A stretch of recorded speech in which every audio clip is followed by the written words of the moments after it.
Para saudara dan saudari yang Tuhan cintai, selamat pagi dan selamat bertemu lagi dalam Renungan Harian edisi hari Rabu tanggal 22 Juli 2020. Hari ini gereja merayakan Pesta Santa Maria Magdalena. Mengawali hari yang baru ini, kita hendak mendengar dan merenungkan sabda Tuhan. Marilah sebelum dengar dan merenungkan sabda Tuhan, kita berdoa. Dalam nama Bapa dan Putra dan Roh Kudus. Amin. Allah Bapa yang Maha Luhur dan Maha Mulia, Putramu yang tunggal menyampaikan kabar sukacita Paskah kepada Maria Magdalena, mendahului para murid lainnya. Semoga berkat teladan dan doanya kami wartakan Kristus yang hidup dan kelak melihatnya meraja dalam kemuliaan-Mu.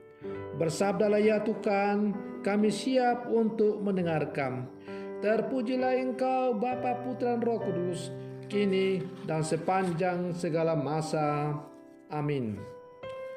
Para saudara dan saudari yang Tuhan cintai, sabda Tuhan yang hendak kita dengar dan kita renungkan bersama diambil dari Injil Yohanes pasal 20 ayat 1, dilanjutkan dengan ayat 11 sampai 18.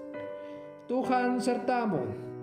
Inilah Injil Tuhan kita Yesus Kristus menurut Santo Yohanes. Pada hari Minggu Paskah, pagi-pagi benar, ketika hari masih gelap, pergilah Maria Magdalena ke kubur Yesus.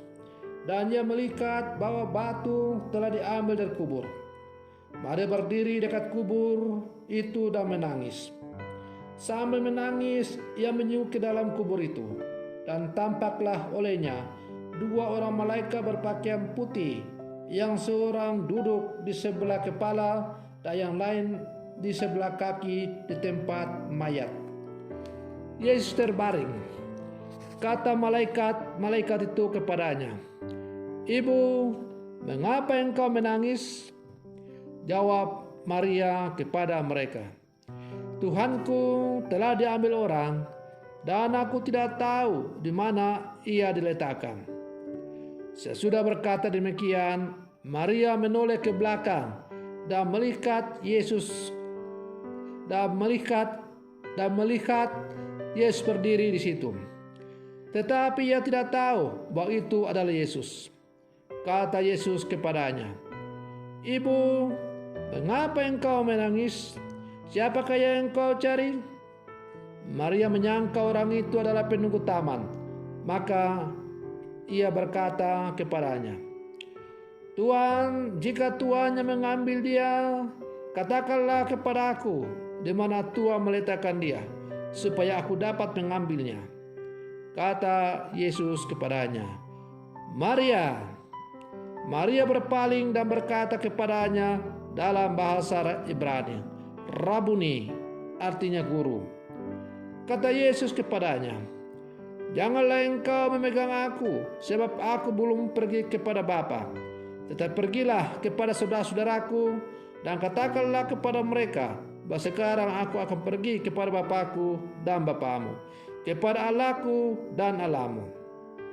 Maria Magdalena pergi dan berkata kepada murid-muridnya, "Aku telah melihat Tuhan," dan juga bahwa Tuhan telah yang mengatakan hal itu kepadanya.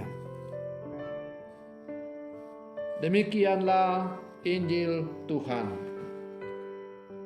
Para saudara dan saudari yang Tuhan cintai, Maria Magdalena kita peringati pestanya pada hari ini.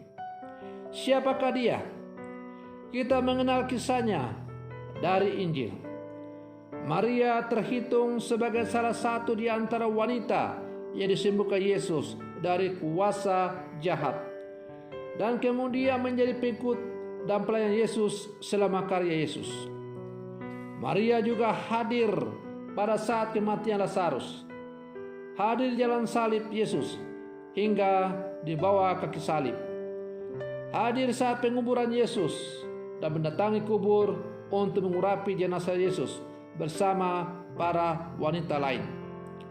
Dan puncaknya, Maria Magdalena menjadi satu-satunya wanita yang melihat Yesus setelah kebangkitannya. Yesus menampakkan diri kepadanya dan menyapa dirinya dengan namanya.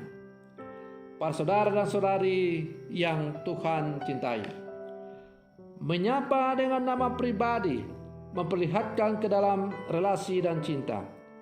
Kedalaman relasi itu semakin kuat terasa ketika seseorang kehilangan kekasih jiwanya. Lihatlah, Maria Magdalena bagi orang linglung mencari Yesus sambil menangis di sekitar kuburan. Rasa kehilangan itu indah dilukiskan dalam kitab Kidung Agung. Pada malam hari ku cari jantung hatiku, ku cari tetapi tidak kutemui dia. Aku temui peronda-peronda kota.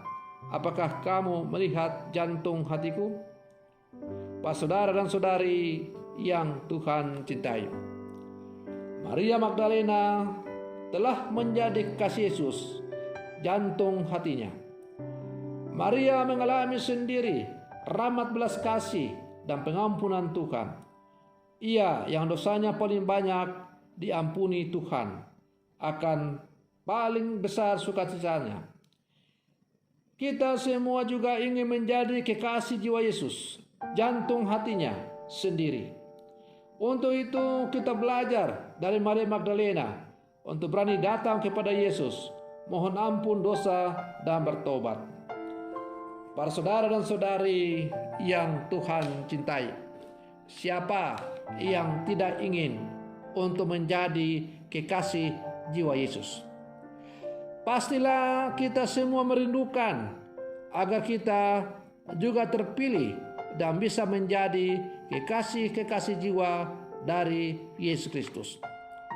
Agar kita mampu menjadi kekasih dari Yesus, maka kita harus sungguh-sungguh mencintai Dia dengan sedalam-dalamnya. Mencintai Dia berarti melaksanakan segala sesuatu yang Ia ajarkan kepada kita. Dan ajaran yang Ia diajarkan kepada kita itu terangkum dalam satu kata, yaitu hukum cinta kasih.